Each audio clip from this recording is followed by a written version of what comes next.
என்னே உன்னுடைய பழமை என்றே உதவியும் இறக்கும் அந்தோ அழிந்திடா இளமை அழகு நடைபெறும் இனிமை அன்னை என்கிற தகனை அனைத்தும் முன்சுவடந்தோ என்று தமிழை போற்றி இப்பெரும் அவைகளில் அமைந்திருக்கக்கூடிய பெரும் மனிதர்களுக்கும் பேராசிரியர் அனைத்து பேராசிரியர்களுக்கும் என் அன்பு தோழர் தோழிகளுக்கும் என் அன்பிற்கும் மேலான தம்பி தங்கைகளுக்கும் என் அன்பு மாலை வணக்கங்களை தெரிவித்துக் கொள்கிறேன்.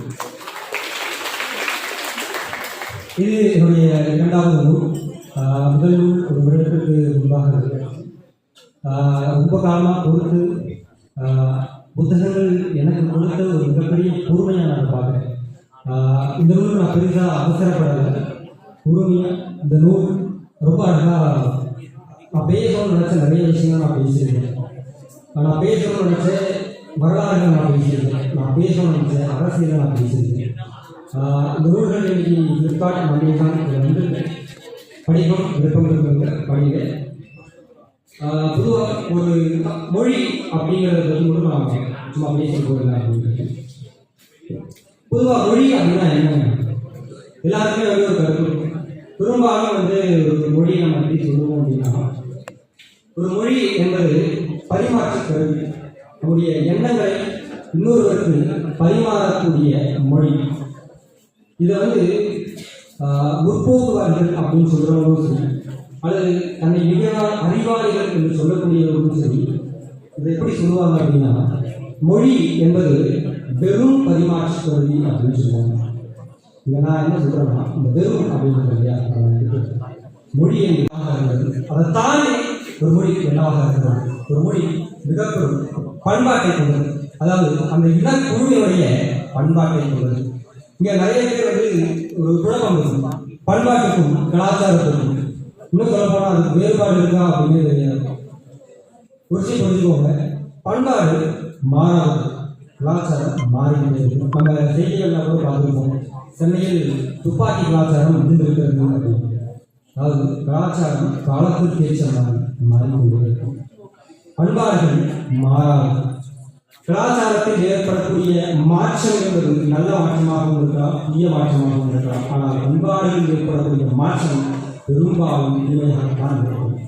அப்போ ஒரு மொழி என்பது பண்பாடுகளுடைய வேர்களிலிருந்து நடக்கிறது. ஒரு மொழியை நீங்கள் கற்கிற பொழுது அந்த மொழியினுடைய பண்பாடுகள் தெரிந்துகொள்ளலாம். நீங்கள் சங்க இலக்கியங்களை படிக்கிற பொழுது நம்முடைய பண்பாடுகளை தெரிந்து கொள்ளலாம். முக்கியமாக குறுந்தொகை அகநானூரை படிக்கும்பொழுது நம்முடைய காதல் வாழ்வு எப்படியாக இருந்தது, அகநானூறு படிக்கிற பொழுது ஒரு காதலை அந்த எப்படி செய்ய வேண்டும், அகம் என்பது எப்படியாக இருந்தது, யுத்தம் எப்படியாக இருந்தது என்பதை தெரிந்து கொள்ளலாம். புராணங்களை படிக்கும்போது எப்படியாக அந்த விடயங்கள் வீரம் எப்படியாக வெளிப்பட்டிருக்கிறது என்பதை நாம் சொல்கிறோம். இதை தாண்டி ஒரு மொழி என்னவாக இருக்கிறது என்றால், ஒரு மொழி மிகப்பெரிய வரலாற்றை வெளிப்படுத்தக்கூடியதாக இருக்கிறது. ஒரு இனக்குழுவினுடைய வரலாற்றை வெளிப்படுத்தக்கூடியதாக இருக்கிறது. எடுத்துக்காட்டு நம்ம ஒரு சொல் எடுத்துக்கோங்க, உலகம். உலகம் என்ற சொல்லுக்கு வேறு சொல் எதுன்னு பார்த்தீங்கன்னா உள் அப்படின்னு சொல்லுவாங்க. அந்த உள்ளுக்கு என்ன பொருள் அப்படின்னா வலை, அதாவது உருண்டை அப்படின்னு சொல்லுவாங்க. உலகு என்று சொல்கிற போது உருண்டையானது அப்படின்னு. அப்போ இந்த உலகத்திலேயே உலகு அப்படின்னு பேர் வச்சிருக்காங்கன்னா இந்த உலகம் உருண்டையாக, அதாவது இந்த உலகம் உருண்டை அப்படின்னு அறிவியல் உலகம் கண்டுபிடிக்கிறது. ஆனால் அதற்கு முன்பாகவே பல ஆண்டுகளாக தமிழில் உலகம் என்கிறது.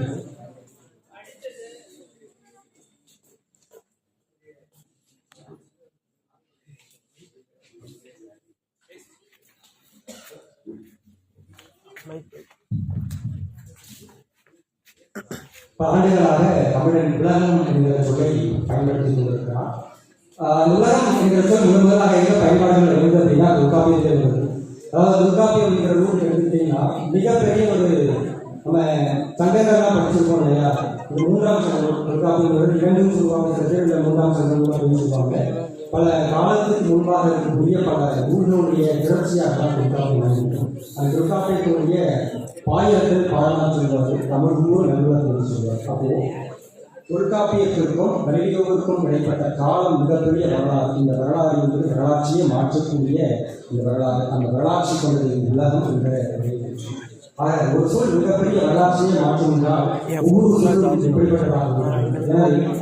ஒரு மொழி என்பது வெறும் பரிமாற்ற கருவி இல்லை, அது ஒரு இனத்தினுடைய அடையாளம். அதை தாண்டி ஒரு பண்பாட்டை வெளிப்படுத்தக்கூடிய அதை தாண்டி ஒரு இனத்தினுடைய வரலாறை மொழிதான் சொல்லும். இன்று ஒரு உரையை எடுத்துக்கொண்டே நன்றி பாருங்கள்.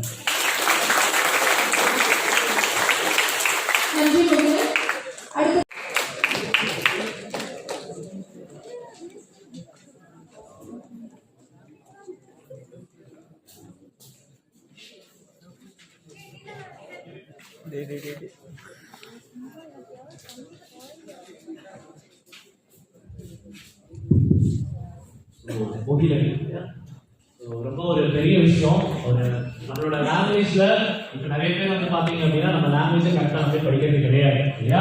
ஸோ தமிழ் அப்படின்னாலே நீங்க என்ன படிக்கிறீங்க அப்படின்னா தமிழா அப்படிங்கிற மாதிரி கொண்டு வந்துடுறீங்க இல்லையா. எல்லாம் ஃபாரின் போயிட்டு குழந்தைங்களை கூட தமிழ் சொல்லி கொடுக்கறது கிடையாது இல்லையா. ஸோ அப்படி கிடையாது. என்ன லாங்குவேஜ் கற்றுக்கிட்டாலுமே தமிழ் அப்படிங்கிறது நம்மளோட மெயின் லாங்குவேஜ் இல்லையா. ஸோ கண்டிப்பா தமிழ் படிக்கணும், தமிழ் எழுத தெரிஞ்சுக்கணும் சரியா. அந்த ஒரு விஷயத்துல ஒருத்தர் தமிழ நல்லா படிச்சு அதை எழுதி ஒரு புக்கா கொண்டு வந்திருக்கிறதுங்கிறது ஒரு ரொம்ப பெரிய விஷயம். ஸோ எல்லாரும் அதுக்கு ஒரு அப்ளோஸ் பண்ணால் நல்லா இருக்கும். ஸோ மிக நன்றி. முதிய 24 மலைகளும் அப்படிங்கிற ஒரு புத்தகத்தை இந்த மேடையில் ரிலீஸ் பண்றதுல எல்லாத்துக்கும் ரொம்ப சந்தோஷம். வாழ்த்து.